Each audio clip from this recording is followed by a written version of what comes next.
welcome to episode 4 of the Rebel and Reawaken podcast. We are rebelling against just surviving and reawakening our minds, bodies, and souls to a life we love by reigniting our passion and zeal for life. So this episode, like last week, is for anyone in early recovery who has found themselves at the foot of relapse again or for the first time. Last week, we talked about rebounding from relapse, and today I want to introduce you to my best friend, my soul sister, my sister from another mister, Tiffany. We have been friends for 20 years. Yeah, we're that old. Yeah. It's sad. We have been through enough life for 3 lifetimes together. We have fought, made up, stood by each other through thick and thin. We've both struggled with substance use disorders, and alas, we are both on the other side. Yay! So I have seen Tiffany fall prey to so many things, and her story is like so many of ours, and when life takes a hold of us and throws us to the wolves, we cope the best way that we know how. I am so proud of Tiffany because over the past few months, she has taken proactive steps to truly begin to heal herself and learn new healthy ways and develop some lasting coping mechanisms that don't involve turning to drugs and alcohol. And that's why I thought she was the perfect person to talk to us about rebounding from relapse. So welcome, Tiffany. Thank you. Very happy to be here. Yay! And for the record, this is the first time I've actually seen your face in about 10 years. Yeah, I know. Awesome way to break the ice.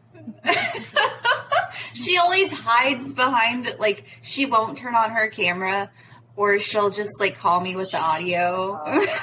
Whatever. No. All right. Okay, so we are going to start with some rapid fire questions so that the listeners can get to know you because I already know you. Okay, so just answer the first thing that comes to the top of your head. All right, so work or play? Work or play? I feel like I would want an equal balance of both.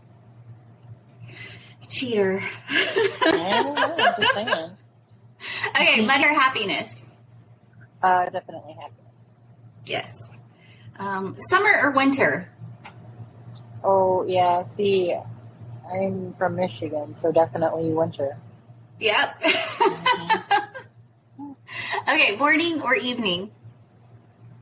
Oh, I guess it depends on the season. Like, I love evening for the summer nights,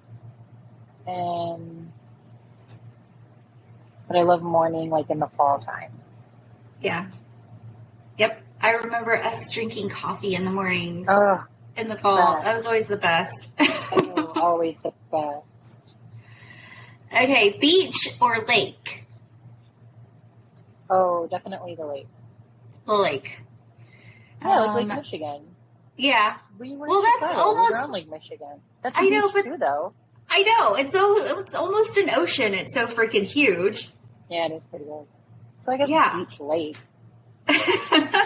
A lake with a beach on it. Yeah. Okay, flying or driving? Flying. City or country? City. Definitely. You're kind of out in the like mountain country now, right? Yeah. Like, yeah. Population 15. Yep. Oh God. Oh, it's Yeah. No, thank you. Okay, movies or TV shows? TV shows. Me too. I like to binge watch. Okay. Online shopping or in-store shopping?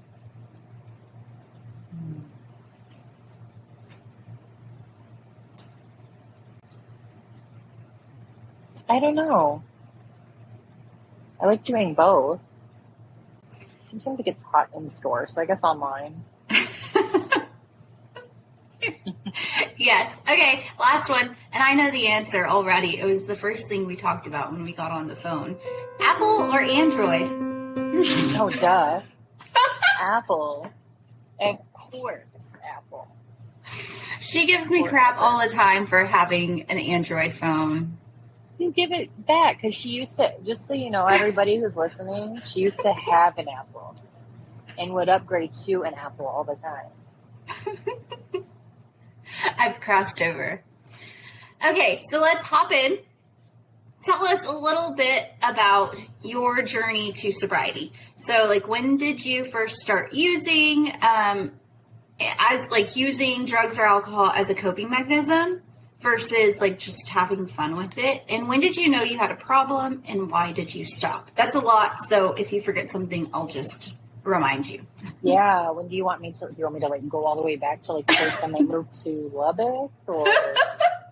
Yeah, I mean, because that was more recreation. I feel like that was more recreational. Yeah. Sometimes. Yeah. For you, like, I feel like, for you, that initial was recreational. For me, it spiraled out of control. Yeah. But it was the way we met, so I have no regrets. I can't regret that, you know. Yeah. So when did that transition? Because you took a break. See, that was just it, though. Like, I never was, like, a big drinker. Even with Jasmine's dad, and then him and I didn't work out. Remember, I lost all that weight, and then we were having fun. We would go out and drink and stuff like that. And it was just more social. And then I met Kellen's dad, and I think because he always wanted to drink, I didn't really have a great passion for it. Of course, that was when we were, you know, me, you, Russ, and him were all hanging out and doing other things. So, I guess in a way I've always had an addictive personality. It just depends on what the drug was. And, you know, if it was there, sure, we had fun. We always had a lot of fun. Then about 2010, we moved from Texas to Michigan. And even then, like, I mean, my dad, my family, there was always alcohol everywhere. But because Brandon was always a big drinker, it just never really turned me on. And I've never been a really big drinker. And then in 2014, him and I split up. And I was, you know, trying to get my bearings with the kids and I by myself in our own apartment and stuff like that. And I met another guy. I started dating a guy I met at a place I was working at. And he was a really big drinker. And I don't know if it was just because it was something new or he was somebody new. I started to drink with him, which kind of led, we would have fun, but then it started kind of getting out of control, like more frequent. And so, long story short, him and I didn't work out, but, you know, him and I didn't work out, but then I'm kind of left with like this want, or in my experience, need to drink to cope, because it just it did. And so, I started drinking wine pretty heavily. And then from there, went to like really, really, really shitty. Wait, can I swear on here? Yes, it's fine. Sorry. Really, really, like crappy liquors, but that were strong and got the job done. So, and oh gosh, by then it was about 2015. It was like fall of 2015. Because then I moved out of my apartment and into my dad's house. We were living with him and my stepmom for a while, just to save up for a house. And I noticed I knew I could drink in my dad's house because he never thought I had an issue with it. Our family always drank, not heavily, but I mean, it was just a common thing. Like in the household, we would get home from work. We would all get home from work and have a beer, make a drink, that kind of thing. But I noticed that I started to hide it because I was drinking so much. And I was always a happy drunk until something was said and a flip would get switched.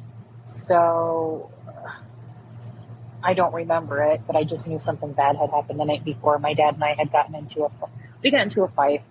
And that was when he realized that maybe I was drinking too much and stuff like that, and suggested that I, go to an AA meeting, that kind of thing. And so by this time, it is winter of 2015, starting to be. And I was going to AA meetings, but I was like the type of person that, okay, well, I wasn't getting in trouble legal-wise yet. So I was going to AA meetings with the thought in the back of my head that, okay, I'm coming here, I'm doing my part, but I'm going to stop and get some alcohol still on the way home, And so I would do that until it kind of just got out of control. My my dad and I got into a really big fight. It ended in a physical altercation, to where the kids and I left, and I was staying with friends, while trying to find a place for the kids and I. And my drinking, of course, got more and more, so much to the point to where I felt just invincible, that I could drive. And I did. I drove drunk quite a bit. I mean, I was the type of person that was getting out of work and going to the liquor store right around the corner from it just to get like a pint or even a half pint, and I would start on that. And stupidly, I would go and pick up my kids from their after school care, and we would go home and I would drink more until I had to be to work the next day. And that was a pretty consistent thing until I got pulled over and I got my first DWI. By now it's fall. No, not fall. We're going into spring of 2016. So my first DWI I got was in March. The second one I got, because I didn't care, was 2 weeks later. And then the third one I got was about 3 weeks later. And from there, I was in jail for 30 days. Got out. That was a stipulation if I got caught drinking again, or got pulled over, anything. I had to go back to jail for the rest of, because I took 30 days out of 365, so I would have to finish that. So 330, whatever was left in that year. So I was court mandated to 2 years probation. I had to do counseling, all that good stuff.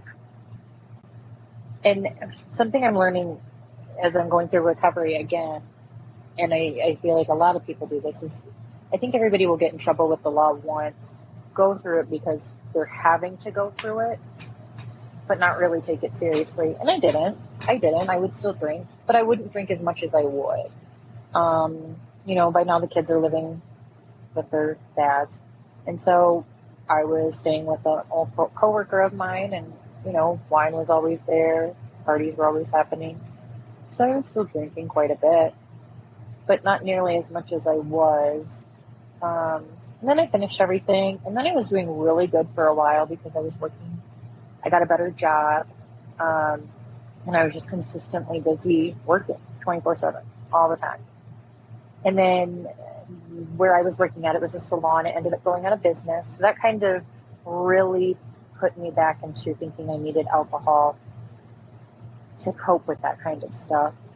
And so I did, but then I found another job, which I loved working at. I loved that job until, I kind of had a little bit of a mental breakdown just because of the amount of hours. I was working 80-hour weeks. It was nuts.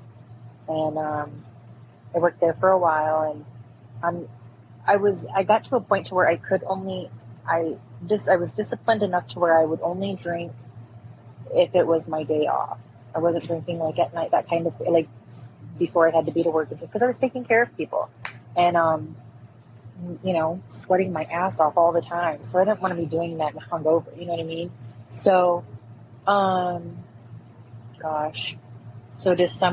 November of last year, I had a pretty bad mental breakdown there, and I just needed some time off. And that was when I started drinking heavily again, and then decided to make the move down south, which, my God, I had been back and forth about that. I don't even know how many times. So the fact that I did it is still very shocking to me. But and when I got here, I'd stayed sober for a good month. But I also noticed that when I got here,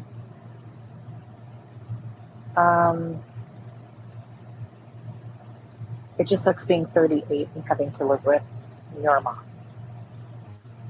So I started getting alcohol whenever we would make trips to the store, and I would drink it in my room. And I don't know what her and I got into a fight. Oh, we got into a fight because alcohol, in the sense, would dull down my opinions to her, because anytime I had an opinion or wanted to speak what I am learning is my authentic truth, she would get mad and turn it around on her and make herself the victim, and she would be in the wrong, but somehow would make me apologize for it. And so alcohol helped me be okay with that, you know? But then, you know, there's that part of alcohol, but then there's the part that's like, it's like being punched in the face, and you can only be punched and just stand there and take it, hit after hit after hit. And so a flip would switch again, and I would go off. I mean, I wouldn't yell at her, but I would just, the way she was trying to tell me how to parent my daughter, who I've done that before, I know how to take care of children, was really, really frustrating. And I kept trying to, so I told her, I said, you're not her mom, because she is. And so she sent me down to my grandma's house, because she has a house on the property, and I stayed there. While I stayed there, she went to my room, found my alcohol, and said, you're either going to, you need to find a recovery place that's inpatient, or you're out. And I said, well, I'm not leaving Jasmine behind. So I did find I found an outpatient recovery place, the middle of April. And I actually was really happy to, because while I'm here and I'm wanting to work and all of that stuff, she was also encouraging me and saying, please don't, I need you to help take care of me. I need you to help do all this. No, she really didn't. I don't want to go down that part, but I wanted to be productive. That's how it helped me. Because idle hands, what is that saying? Like, idle hands are the devil at work? Yeah. Yeah. So, I just wanted to get back into work and be productive, have my own money, get my own place. I don't want to be here, I don't even want to be in this state. And I'm sorry for people who love New Mexico. I don't know why. Really. I go to Texas Agreed. in a heartbeat. The whole state has the same area code. Yeah, Weird. I know. I drive through New Mexico as fast as I can, and I'm like, you pee before we leave Texas, and you don't pee until we get to Colorado. Right. I don't blame you. Ugh. I'm just not impressed. So I found an outpatient recovery place. I go 3 times a week to my group therapies, and then I do two different one-on-ones with 2 different therapists throughout the week as well. So I've got like 5 different therapy appointments from Monday through Friday. And I love it. I've made a lot of great friends so far. I've made a lot of great contacts. There's so many resources. There's so many things I can do. And I do get worried about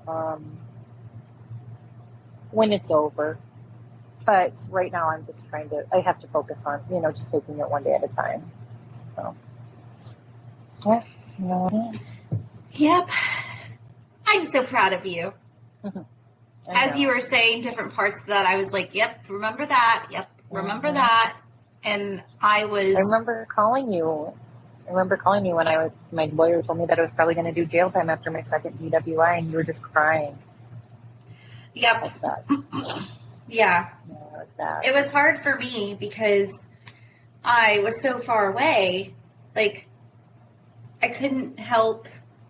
I think sometimes it was probably for the best because I love you so much. I probably would have enabled you in some way. I know. Ditto.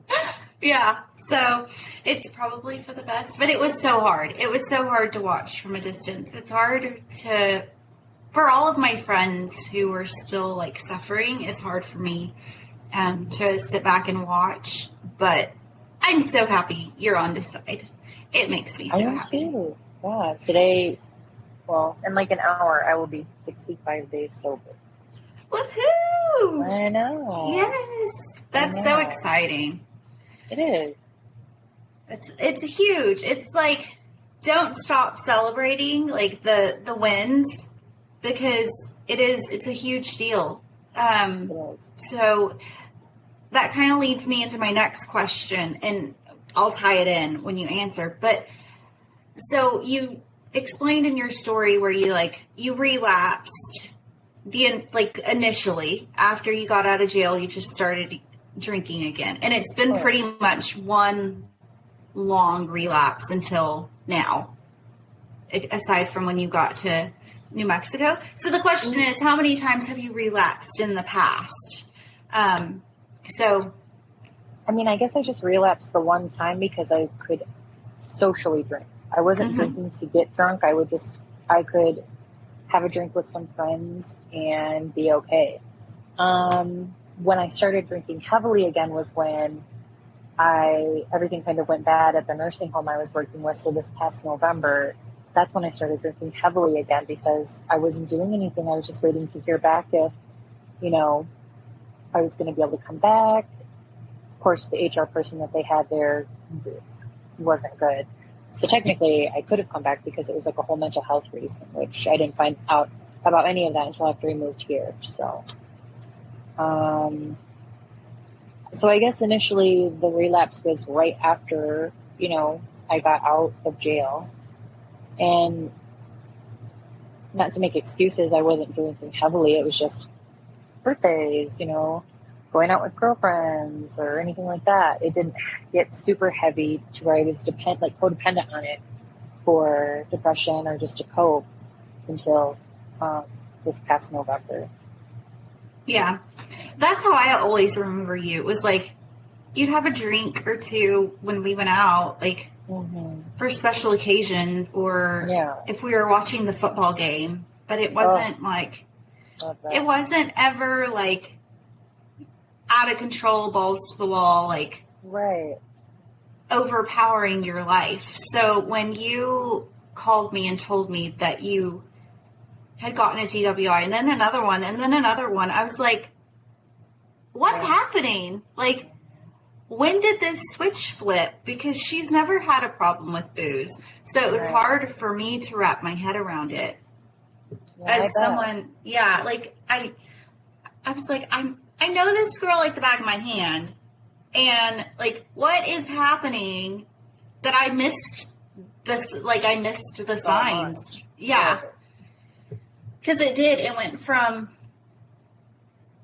I knew you were having issues with like your dad, your ex, whatever. And then all of a sudden it was just this spiral. And I was like, what the heck? So, definitely had quite the snowball effect for sure. Yeah. It was bad. So let's see. What would you say was the biggest contributing factor to your like relapse into heavy drinking again? Was it like stress? Your fear of failure? Yeah, stress. That's what it sounds like to me. Definitely. Yeah. So what has made this time so different? Jasmine, you, my grandma, here on the property, she does so much for me. And it just, my brother in Michigan, the support of all of these people, that's kind of like the really cool thing. It's very bittersweet, because I know there's that saying, misery loves company, but when you get in a room with a bunch of people that are all going through the same thing, but you don't know them, we're from different walks of life, that kind of thing, but you have that one thing in common, it instantly bonds you with these people.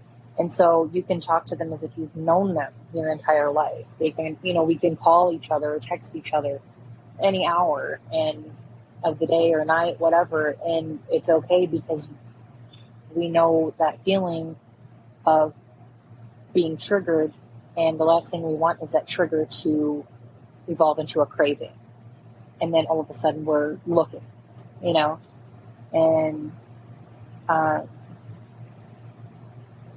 so the people, definitely, like I said, you, Jasmine, certain family members, but definitely the people that I've met just in recovery alone have been,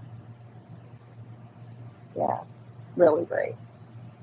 Yeah, I think that's important, because when you get sober from any substance or any behavior, like, you've spent so long isolating yourself and like hiding your drinking, hiding your using, and only hanging out with people who are drinking or using. And then you get sober and you're all of a sudden alone. And like you said, like, you have family or friends, but unless they've been there, exactly, it's hard, to make that connection. And so I think it's really important for people. They can support you and love you, and it's great, but they don't know. So there's always that bit of judgment. Yeah. And I feel like we as addicts, like, we are hyper aware of people's opinions of us. Oh, and and so, like, any little bit of, it may not even be judgment, but like a side-eye glance at us and we're like, oh, they're judging me. Definitely. Yeah. So I think that's a good point, like, to just share with people who are new in recovery, is like, get a community of other people in recovery that you can reach out to, because it's totally different. It's a game changer when you have people who understand where you've been, that you can talk to. Yeah, for sure. So I was going to say, you talked about how the first time you went into like counseling and all the, like, treatment or whatever that court mandated, how that's, and I went through the same thing. Like, it was court mandated. I felt like I didn't have a choice, like, didn't necessarily want to be there. And so, but this time I feel like you made the choice, and you did it for you. Yeah. Yeah. As opposed to doing it because you were forced to. And I think that's important. Yeah. No, because I easily could have left here. Easily. Yeah. You could have gone back to Michigan or anywhere. Mm-hmm. Easily. But I didn't want to leave my daughter again. And I was just thinking, I will be damned if I'm going to let anybody tell me, I told you so. And I know that's a dangerous thing to keep in mind for sobriety. So it's on the, back burner. It's just, it's minimal, because that's not why I want to get sober. I'm 38. It's not cute anymore to wake up and be hungover and call into work, or, promises that you made when you were drunk, you can't follow through with the next day, or even the next 2 or 3 days, because you feel like absolute crap because, you're not 21 anymore. So health was a huge toll. The fact that, alcoholism runs heavy on both sides of my family. I just lost my uncle, Robert, to cirrhosis in March. He was the youngest of 4 brothers on my dad's side. He was like early 50s. My other uncle, my dad's other brother, just died a couple of years ago, 3 years ago maybe. At the same time, from just so many complications from drug use and alcohol use as a kid, or even as a young adult, hell, even as an older adult. So it's all fun and games until the doctor tells you there's nothing we can do for you anymore. And it's easy to just drink or use and say, that's not going to happen to me. You know, it's that whole invincible feeling. And there were so many times where it was just like, I would look at the bottle I was drinking and I would just be like, fuck, I don't want to do this. I don't want this. But I would still just drink it. Yeah. And now it's just, I'm at a point where it's like, that is an object that can no longer control me. Hopefully. So far, so good. Yeah. So what resources and tools, I know the answer to this because we already talked about it, but what resources and tools have you learned this time that are helping you stay sober? Well, because of my living situation, and I'm still having to be kind of a yes ma'am type of person, you know. So I do a lot of journaling, a lot. I think I'm on like my third journal. I do a lot of tactical breathing. Anytime I feel like I'm getting anxious, I do like an exercise I was taught in recovery. It's the 5, 4, 3, 2, 1, where you know what that is. I do, but yeah, it's that helps a lot. Just picking up the phone, talking to people. Sometimes sleep helps too. Just going to sleep. For sure. It just it relaxes your body and removes you from that situation, which I think is super important. That's something I work on with my clients, is like recognizing the trigger, because we run on autopilot for so long that we don't even realize that your mom raising her voice and, you know, like one level could be a huge trigger, because normally getting in a fight with your parents, you go drink. So she may, you know, scream because she sees a spider, but that could immediately like trigger your brain to want to drink. And before you know it, you're sweating and you're like, you know, your palms are sweating and you're looking for the bottle and you're like, okay, I'm going to just jump in the car and go get something to drink. Yeah. But like being aware of your triggers and then having an escape plan is super important, of like the 5, 4, 3, 2, 1, or the like go take a nap, or okay, now let me go journal about this. Let me go write down, like get out what I'm feeling. Those are super important. You have to pivot yourself away from the trigger as soon as possible. And the longer you do that, the more your brain, you rewire your brain and create new neural pathways in your brain. When X happens, I no longer do Z, I do A. Right.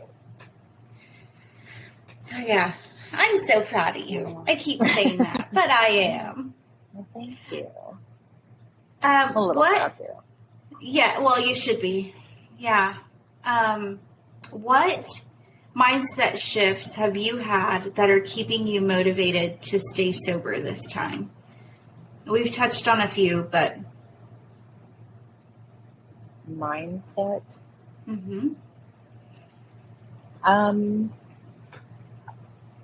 I think just the fact that I think just the fact that I want to get my own place, that, you know, I need to do this. I have this chance to do this with my daughter, and it's just, you know, been able to keep me going. That's been a huge one.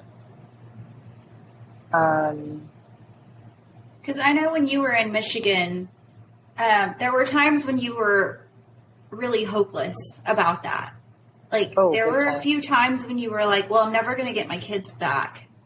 So there's no point. And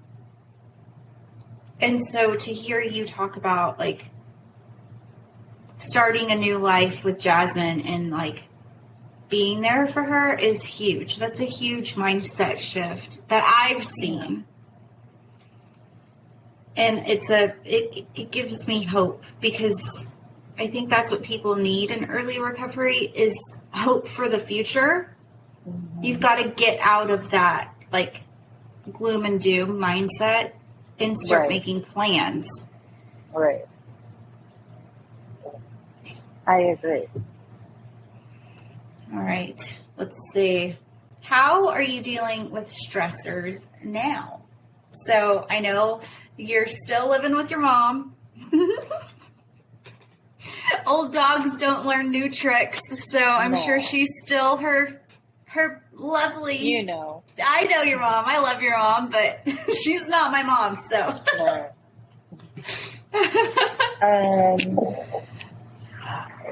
You know, it's interesting. I journal about a lot of things. Like I said, I journal a lot.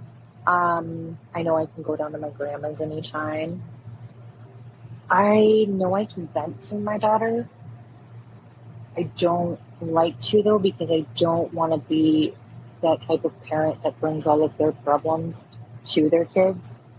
Growing up, that's why I wanted to live with my dad, is because I felt like my mom involved my sister and I way too much. And so it didn't feel like a safe environment. And as a child, you should feel safety. So living with my dad, I always felt that if they had money problems, we never knew about it. If they were struggling with anything, we never knew about it. If they were arguing, we definitely never saw it. You know, my sister and I were always saying that with my mom. Yeah. And so, she knows what goes on here. She's not stupid at all. She sees, and it sucks that it's taken me screwing up to where she moved down south and had to experience it that way. But, you know, everything happens for a reason. But yeah, I mean, I haven't really had a ton of triggers. I've maybe had a few since I started recovery. And yeah, I just have to wait. If I don't journal, like say I'm sitting outside in the sun, I just wait for it to pass. You know, the only way to go through something is to actually go through it. There's no way around it. You know, there's no secret way. So just the breathing, the journaling, and knowing that this isn't going to be forever, you know? Yeah. Yeah. So we, when I interviewed the last girl, Claire, she talked about the same thing about just sitting with it. And I think when you're early in recovery, it is so hard to just sit with your emotions, like, because that's not what we do. We numb it, we drown it in booze, we run, hide, you know, everything to get away from the emotions. And yeah, so just sitting through it, and then having that, like, that moment after the moment has passed of like, I did it. Okay. So I think sometimes there's a misconception that when we get sober, everything just like magically gets better. And there's a thing called pink cloud theory where like, people who have gone through any sort of recovery or AA, they know about pink cloud theory. But it's a short time right after you first detox or stop drinking, where you are seeing everything through rose-colored glasses and you think, oh, I can do this forever. You know, there's no problem. I'm perfect. Life is going to be great. And then your first big problem hits you and You it hit a all wall. comes, yeah, you hit a wall. And a lot of people end up relapsing after that. I think it's also called like the honeymoon phase. Yeah. It lasts like maybe 15 to 45 days. Mm-hmm. Yeah. Yep. So I think that's just from talking to you, I think that's what happened. Your first go round was like, or maybe it was just, I don't know. Like you were just like, I'm doing this because I have to. But have you experienced that this time? Do you think? No, I'm more in this frame of mind now that at the moment I know that if I have a drink, it's not going to just be one. It'll be until I can get drunk or pass out. So I know at this point in my life, I'm always going to be in recovery. Even once I'm done with the program I'm doing and, it's like even with the aftercare after it's done, I know you're always in recovery. There's no time in your life where you can say, I'm cured. I'm not an addict anymore. Unfortunately, and it's taken a lot to realize it's not a stigma. It's a disease. Unfortunately, because of it, you're always going to be in recovery. There's always going to be temptations and tests and just having to get through it. Yeah. So, no, it's different this time. Very different. I could tell. Mm-hmm. I can see it. I can feel it. And it is totally different. And that's what I talked about on the last episode was like, it's so cool when I see it click for my friends. Like I see that flip switch and they understand and they're in it for the long haul. And it makes me super happy. I'm so proud of you. I keep saying that I'm a broken record, but I really am. No, I'm proud of you too, though. I know. Thank you. I know the other day, Joseph, my friend, he said something about it's so cool, like how you give back and you do all this stuff. And he said, I hope that, one day I can do that. And I was like, I'm almost 17 years in. Like, you are a few months in. Like, give yourself some grace. You'll get there. Right. Like, it doesn't happen overnight. And it's taken a lot of time to be able to give back and to do for others the way that I do without, because I don't have to pour as much into myself on a daily basis. And this is actually more rewarding and a reward to myself from just years of recovery. And so I told him, I was like, just give yourself some grace. You'll get there. Like, exactly. When you're early in recovery, your focus should be on you. Yeah. And as you get stronger, you can branch out to other people. Yeah. Okay, so just like we were saying, I know it can be hard when you're in early recovery to make plans for the future or to see past the immediate moment because you're really just focusing on staying sober the here and now. But do you have any plans, hopes, dreams that you want to see come to fruition?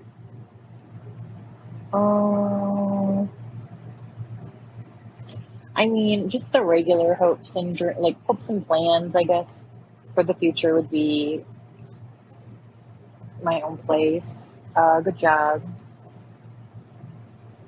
I'd love to make it back to Michigan just to see it. But that's as far as I'm looking right now. I don't want to get too, I don't know, ambitious. Is that the right word? I don't want to, just got to take one step at a time. Yep. And that's super important when you're early in recovery, because then if you start to get too many hopes, too much on your plate, your brain will go haywire and be like, I can't do any of this. I suck at life and I'm not capable, and it'll just give up and throw in the towel. Right. So baby Exactly. steps. Oh, yeah. Okay, last one. If you could speak directly to someone who has crumbled and given into their temptations for one more drink, drug, or unhealthy behavior, what would you say to them? Were they wanting to try to recover again? Or like get into recovery again? I would tell them that everybody makes mistakes. It's definite. They're not alone. Everybody has thought about it. I mean, if you don't leave like your NA meeting, AA meeting, group therapies, just a private therapy session with that trigger to want to drink or use, then they're not doing their job properly, So not, no, we're not perfect. It happens. And the fact that whoever has relapsed is reaching out because they feel so vulnerable and just so ashamed at the fact that they did relapse. That's awesome. That's awesome, because they could have went into hiding, and the people that care for them they would have possibly never heard from them again. And so I would just be positive. Tell them that they're on the right track, especially since they've reached out to somebody that could, help them. And just take it a day at a time. Shit, after you relapse, take it an hour at a time. You don't even realize how bad the quiet can be until you need it, So, yeah. I love it. Well, thank you for being here. I hate that there's so much shame and such a stigma attached to relapse. And relapse is so frustrating. Yeah, it's so frustrating for not only for the person, but for the friends and families. But it can be so damning to the person who actually relapsed. And so I think we beat ourselves up far worse than anyone could ever imagine after we relapse. And I just want people to know that relapse is not a failure. It's a part of the process. We don't shame people for their cancer coming back out of remission. Right, So, exactly. yes. So why would we shame someone who has a brain disease, the brain disease of addiction, for having a relapse? And so that is my hope with this episode, is that people can see that there is no shame in relapse and that you can come back even stronger. So thank you for being brave and speaking up about your own experiences. I am so damn proud of you. And I can't wait to see what the future holds. So if this episode resonated with you, you can like, share, subscribe, share a screenshot on your social stories. Together we can help end the stigma and raise awareness. For more information on our 6-week course about cultivating an abundantly fulfilling life in recovery, you can text COURSE to 806-317-8181. It'll be linked in the show notes. And you can pre-register for the July cohort. So, as always, be kind, be well, and may you find some joy this week. Thank you, Tiffany. Yes. Love you.